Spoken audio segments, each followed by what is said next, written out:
No questions. Going over here. Paulo with the 32 shots last game. What kind of weight has been on him? Obviously, they're guarding him one-on-one. How have you seen him handle that? And, is that what you guys kind of want to see out of him, is him take those if they're giving them to him? I think he's adjusting to the way they're defending. First game, played him straight up. Second game, they've been bringing double teams, moving guys over into the position, try to make his vision tough to find guys. Again, he missed some chippies, and I think that's what got it up to 32. But, again, this is a young man that continues to study the game and try to figure out exactly how teams are playing him, and we're going to continue to rely on him to keep bringing his best effort. How much has he impressed you in this series, and where have you seen him maybe grow the most through the 4 games? I mean, he's impressed me, from the moment, for instance, the moment he got here. But in this series, just his ability to stay calm, to stay reserved and poised in all these moments of seeing different defenses, seeing different coverages, and just being able to handle those moments, being able to attack their basket with the same type of force, whether he's getting the call or not. During the fourth quarter, I think you gave away like 5 points on after timeout. Play call from the Boston Celtics. How much emphasis do you put on getting ready for those ATO systems? A lot. Okay. And what do you think you execute the defense then during that fourth quarter regarding those actions? I think they had a couple one-on-one scenarios. JT hit some tough shots. I think Jalen hit a couple tough shots. We gave up a couple offensive rebounds. So those are the margins that we continue to talk about. I think those are the things, the ATO they got us with. We ended up giving up the and one. I think that was a problem. Again, there's communication that happens to be there. We just got to make sure we hit home on those coming out of timeouts.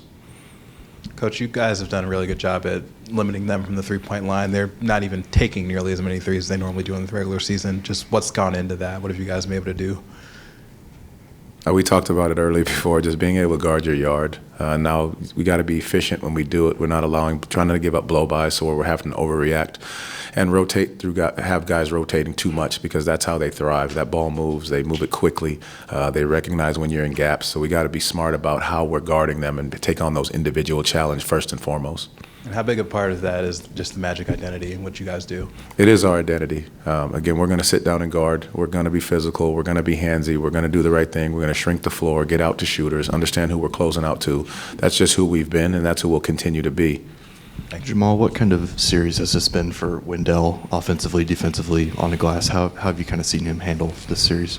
I mean, I think he's given so much effort, so much energy. We've talked about his impact with this team, his ability to play with force and presence. So rebounding the basketball, both offensively and defensively, being able to switch on different guys, defending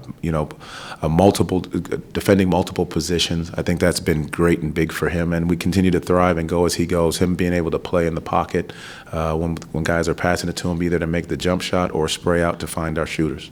You noted his ability to switch when he gets out on the perimeter against a guy like Tatum or Brown. Mm-hmm. What are you seeing from him that is allowing him to be successful in those situations? Well, knowing personnel, understanding what to do. I know a couple times we've given up fouls on threes, but again, this is what some of these guys do. But being smart there, but just getting guys inside the three-point line. He's done a very good job there, and then just enforcing those tough contested twos.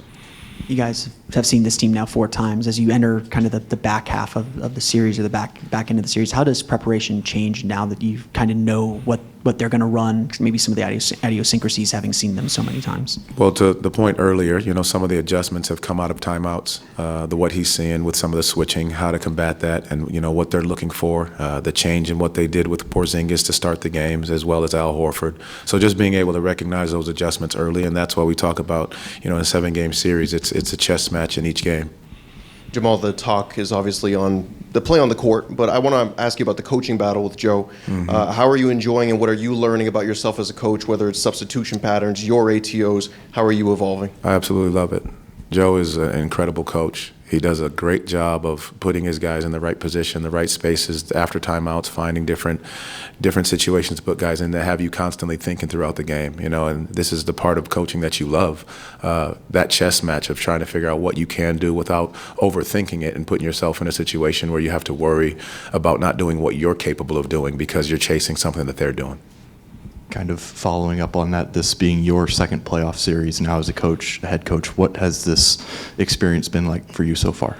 You have to enjoy this. I think that's what we sometimes forget, regardless of where you are in being down 3-1, you have to enjoy each game, each moment, each time you get to step on the floor and coach this game because you want to help put these guys in the position to be successful. You're gaining experience through all of this. You're understanding exactly the little small nuances of the game and what you need to do and how you can communicate that with your staff as well as the players to keep putting them in the position to be successful. Jamahl, it seems like you guys have stuck to the game plan. You're playing your style of basketball throughout this series, giving yourselves a chance, maybe some pockets of execution that could be better, but you're doing what you want to do. Understanding that you're in a different situation than the Celtics, maybe a little bit more a step behind developmentally as a team, how important is having that type of kind of sticking to the plan, sticking to what you want to do as a building block for what you're trying to accomplish moving forward? I mean, you have to. You have to stick to who you are. I mean, you see so many teams that try to adjust to something different because they're chasing someone else. You can't do that. If you have an identity and it's worked for you, you have to stick to that because then who you bring in and who you draft and whatever it looks like, they understand what they're walking into. And so it's so very important for us to understand what we've established and who we are, how we defend, how we play, how we expect guys to be both on and off the court. You have to do that because you're establishing something bigger than just this moment.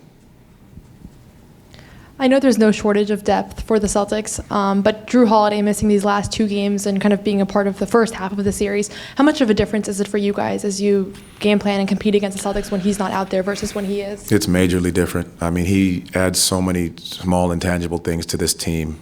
One, his toughness, his resolve on the court. He never gets rattled. He blows up all of the things you're trying to run offensively, defensively. He finds different ways.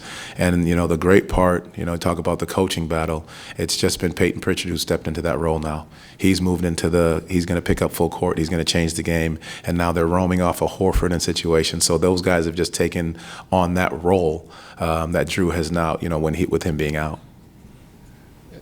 Coach, Jamahl, second half of the season, the games have become more physical. It seems like it's even been more physical during the playoffs. Mm-hmm. How much do you take into account for that?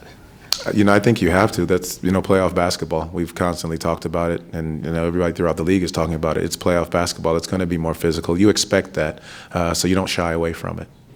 Is it even more so now? I wouldn't say it's even more so now. I think they're paying attention to it a little more, but they're allowing some things to happen, and that's part of playoff basketball. I think since I've been in the league, the playoff basketball, you understand it turns up a little bit more, and depending on what the area of focus is what the referees will be watching. But for the most part, you enjoy the physical basketball. Thank you. Thank you all.